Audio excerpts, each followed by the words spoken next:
Hi friends, good morning. कैसे हैं आप लोग? आशा करते हैं कि आप लोग खुशी होंगे। Myself Vikram Kumar and also my friends Vimal Kumar, both are a B pharm student. तो दोस्त, आज हम लोग कुछ ऐसे डिजीज के बारे में बात करेंगे जो कि एडल्ट में मतलब 40 से 50 एबव के एज वाले पेशेंट को देखने को मिलता है। यह जो पेशेंट ज़्यादा देखने को मिलता है वह कार्डियोलॉजिस्ट के पास देखने को मिलता है। तो हाँ दोस्त, आप लोग समझ ही गए होंगे, कार्डियोलॉजिस्ट की बात हो रही है तो जरूर ना जरूर हृदय डिजीज की बात होगी। तो फ्रेंड्स, तो हाँ हाँ हाँ, मैं उसी आज हृदय हृदय डिजीज के बारे में बात करने जा रहे हैं, जिसका नेम है जिस डिजीज का नेम है एंजाइना पेक्टोरियस। तो यह क्या है, आज हम लोग जानेंगे एंजाइना पेक्टोरियस क्या है और ये एंजाइना पेक्टोरियस क्यों होता है, किस वजह से होता है, अगर होता भी है तो इसका कार्डियोलॉजिस्ट के द्वारा ट्रीटमेंट क्या दिया जाता है। तो आज हम लोग बात करेंगे एंजाइना पेक्टोरियस के बारे में दोस्त। तो आइए जानते हैं क्या होता है एंजाइना पेक्टोरियस। एंजाइना पेक्टोरियस यह एक डायग्नोस्टिक सिस्टम है जो हार्ट की मसल्स में लो ब्लड सप्लाई के कारण होता है। जब मसल्स को लो ऑक्सीजन के साथ कार्य करना पड़ता है तो हार्ट में भारी पेन होता है। क्या होता है, जब हार्ट मसल्स को लो ऑक्सीजन के साथ कार्य करना पड़ता है तो वह हार्ट में टेंडरनेस जैसा भारी पेन होता है, मतलब हृदय में थोड़ा भारी पेन होता है। तो यही होता है दोस्त एंजाइना पेक्टोरियस। ठीक है, तो एक बार और हम आपको बता दें, यह एक क्या है, डायग्नोस्टिक सिस्टम है जो हार्ट की मसल्स को लो ब्लड सप्लाई के कारण होता है। जब मसल्स को लो ऑक्सीजन के साथ कार्य करना पड़ता है तो टेंडरनेस जैसा भारी पेन होता है। मतलब जब हार्ट मसल्स को लो ऑक्सीजन के साथ कार्य करना पड़ता है तो टेंडरनेस जैसा भारी पेन होता है। तो यही होता है दोस्त एंजाइना पेक्टोरियस।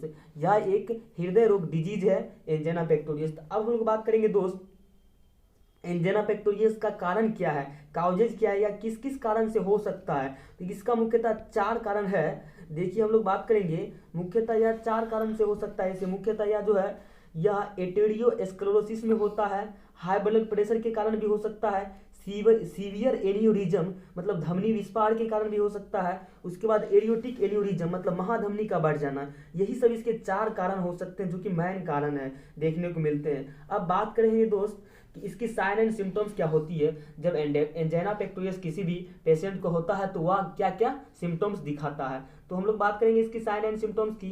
तो एंजाइना पेक्टोरियस में पेन मैनली चेस्ट के अपर पार्ट में होता है। तो आप लोग समझ गए होंगे, जो एंजाइना पेक्टोरियस के पेशेंट है उसको अगर यह डिजीज है तो उसके चेस्ट के अपर पार्ट में पेन होगा, मतलब हार्ट की साइड, तथा जनरली या लेफ्ट आर्म में भी पहुंच जाता है। यह जो पेन है लेफ्ट आर्म में भी पहुंच जाता है। यही पेन कभी कभी right arm, neck and upper part में भी पहुंच जाता है। ठीक है, तो यही सब है दोस्त इसकी सिम्टम्स। और एक सिम्टम्स की बात करें तो यहाँ पे भारी सीवियर पेन भी हो सकता है। ठीक है, और एक बात करें, एक और कंडीशन यहाँ पे हो सकता है कि अगर पेशेंट सीढ़ी पे चढ़ता है, किसी ऊंचाई पे चढ़ता है तो वहाँ पेशेंट को थोड़ा ज़्यादा ही पेन होता है। फिर जैसे जैसे वह मतलब सीढ़ी से उतर जाता है तो उसको धीरे धीरे दर्द जो है, पेन जो है कम फील होने लगता है।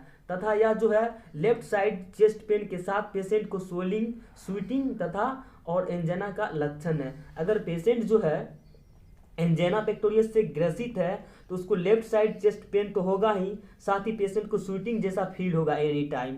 ठीक है, तो अब हम लोग बात करेंगे दोस्त, या तो इसकी एंजाइना पेक्टोरियस क्या होता है वो जान लिए, इसका काउजेज क्या होता है वो भी जान लिए, और इसकी साइन एंड सिम्टम्स वो भी जान लिए। तो अब हम लोग बात करेंगे दोस्त, अगर एंजाइना पेक्टोरियस किसी भी पेशेंट को है तो उसको कार्डियोलॉजिस्ट या जनरल फिजिशियन या फार्मासिस्ट के द्वारा क्या सब प्राइमरी ट्रीटमेंट दिया जाता है। तो हम लोग बात करेंगे दोस्त, तो बात करें हम लोग दोस्त ट्रीटमेंट की। तो यहाँ पे ट्रीटमेंट जो है, एक ही टैबलेट जो है वह प्राइमरी रूप से चलाया जाता है। तो यहाँ पे ट्रीटमेंट की बात करें तो टैबलेट एक आता है आइसोड्रिल, जिसका कंपोजिशन है आइसोसोर बाई डाइनाइट्रेट, जो कि सबलिंगुअल दिया जाता है। तो दोस्त यहाँ पे सबलिंगुअल क्या होता है, एक डिस्पायरेबल टैबलेट होता है जो कि जीभ के अंदर रखा जाता है, जो कि 5 मिनट के अंदर ही घुल करके जीभ में घुल मिल जाता है और वह फास्ट इफेक्ट करता है।